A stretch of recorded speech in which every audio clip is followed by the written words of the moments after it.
E aí galera, beleza? Vamos dar continuidade nos nossos encontros aqui e hoje eu vou falar para vocês um pouquinho sobre ciclo de vida de software. No encontro anterior, a gente conversou muito, né? Conversamos bastante acerca aqui do processo de desenvolvimento de software, né? Espero que vocês estejam lembrados. Inclusive, eu queria deixar um recadinho aqui. Se alguém não assistiu os vídeos anteriores, eu peço para que assista, porque aquelas informações, principalmente acerca desse processo, elas são fundamentais para a gente dar continuidade na lógica daqui para frente. Então, assim, relembrando vocês, tudo que nós comentamos em relação a processo, que o processo corresponde aos métodos, os métodos apoiados pelas ferramentas e essas duas palavrinhas-chave apoiadas pelos procedimentos, faz com que esse processo de desenvolvimento seja um ciclo eficiente. Então, já que a gente lembrou desse detalhe, eu quero mostrar para vocês isso daqui. Vocês lembram dessa bomba, né? Essa bomba era o que eu estava simbolizando para vocês nos vídeos anteriores em relação ao caos, quando a gente tem problema na hora de fazer um software. Podemos vislumbrar aqui um cenário bagunçado. O que eu estou fazendo aqui? Eu estou simplesmente caracterizando para vocês um processo, um ciclo de desenvolvimento da bagunça, da balbúrdia.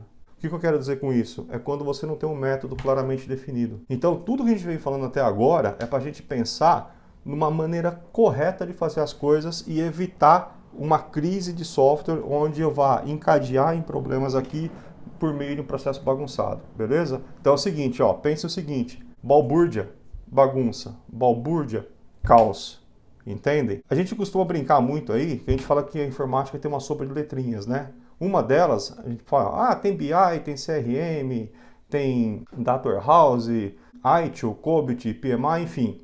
E tem também a POG. Já ouviram falar na POG? Não ouviram, né? POG é sinônimo disso daqui. Ou seja, programação orientada a gambiarra. Esquecem, pelo amor de Deus, processo de vida correto. Legal? Processo de ciclo de vida correto. Vamos falar do primeiro hoje. É o cascata. Como eu comentei no vídeo anterior, nós vamos fazer uma evolução, né? Passar por uma evolução rápida desses ciclos e a gente vai falar do clássico, é o mais, digamos assim, é o modelo mais antigo da engenharia de software e ele ainda, nos dias de hoje, é bastante utilizado. Eu coloquei essas três frases porque elas resumem bastante a característica desse ciclo, que é um modelo de desenvolvimento de software baseado na engenharia convencional. Lembra lá no comecinho, quando eu comentei com vocês assim, vamos construir uma casa tem um processo? Ciclo de vida da engenharia convencional é quando a gente pensa em algo sistemático, uma abordagem sequencial para fazer alguma coisa. Então, início, meio e fim claramente definidos. Por isso é que a gente fala que ela é um modelo cascata, ou seja, uma queda d'água. Ele faz uma sequência, né? E depois ele pode fazer alguns retornos. Prestem atenção nesse desenho. Claro, não? Vocês não acham? Olha só. A gente tem, assim, vocês vão encontrar nas metodologias aí, em algumas bibliografias, várias palavrinhas, mas essa daqui é a mais clara, né, que a gente pode ilustrar essa situação. Então, por exemplo, eu tenho aqui 3 grandes momentos, o que eu vou fazer, como eu vou fazer, e depois que eu sei o que eu vou fazer e como eu fiz, eu vou pôr um software em produção. Então pense no seguinte, os métodos, lembra dos métodos que eu expliquei no vídeo anterior? Eles estão praticamente todos aqui, porém dentro de um ciclo, de um procedimento claro, né? E esse processo aqui também vai passar pelas ferramentas e tudo mais, mas aqui é um baita de um exemplo legal em relação ao procedimento que eu tinha falado para vocês no vídeo anterior. Os requisitos, onde eu faço todo o levantamento das informações, faço todo o mapeamento, seja a visão do software geral e depois o detalhado, para fazer a primeira queda, que seria elaborar o projeto. Do projeto faço implementação, da implementação faço o teste, do teste eu implanto e depois da implantação manutenção. Tudo que eu já expliquei anteriormente para vocês. Agora, qual que é o lance? Qual que é a grande pegada da cascata aqui? Conforme eu for evoluindo entre as fases de desenvolvimento, em cada momento eu posso fazer um retorno, né? Eu não sei se dá para vocês enxergarem direitinho aqui, mas do requisito eu faço um projeto. Ao apresentar esse projeto, pode ser que não fique bem claro para o cliente que ele precisa, que ele peça alguma alteração, eu posso pegar e voltar para rever os requisitos de novo e fazer uma segunda apresentação. É aqui que eu falo que às vezes a gente pode fazer mais de uma reunião e fazer o retorno aqui e ter a redefinição das coisas até ter certeza que os requisitos estão bem definidos para eu poder validar a apresentação do projeto, para depois eu começar a fazer a implementação. A implementação aqui nada mais é do que o desenvolvimento, a construção, a codificação de um produto. Não confundam implementação com implantação. Implementar é desenvolver, é construir. Implantar é depois, né, que a gente vai falar aqui. Reparem, apresentei o projeto, validou, é isso mesmo? Legal, vou desenvolver. Durante o processo de desenvolvimento, pode ser que eu tenha alguma dúvida.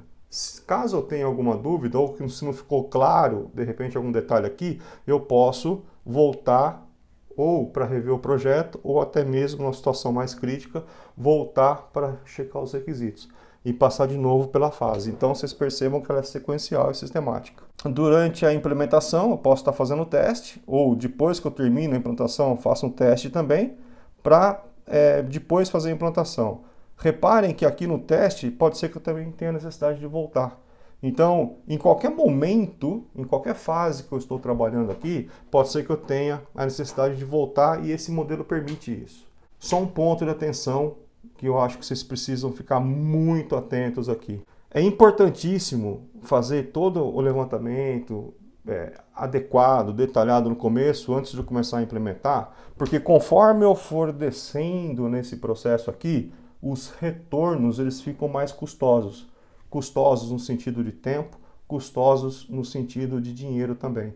Então, quanto mais avançado eu estiver nesse desenvolvimento e eu tiver que ficar voltando aqui, eu posso incorrer em atrasos ou em aumentos de custo, coisas que não são tão desejadas nos projetos. Mas seguindo a sequência aqui, testou, validou aquela homologação que eu já expliquei, eu vou fazer a implantação e da implantação eu mantenho o sistema em produtividade, em manutenção, né, constante para ele ficar adequado com os processos da empresa, e é por isso que a gente fala que o software tem produção. Você vê que rapidamente dá para a gente comentar a sequência certinha do cascata. Engenharia convencional, um modelo de ciclo de vida clássico, cascata, que vocês vão até encontrar também o waterfall, né, que é a queda d'água. Ele valida bem a questão de como a gente deve fazer alguma coisa.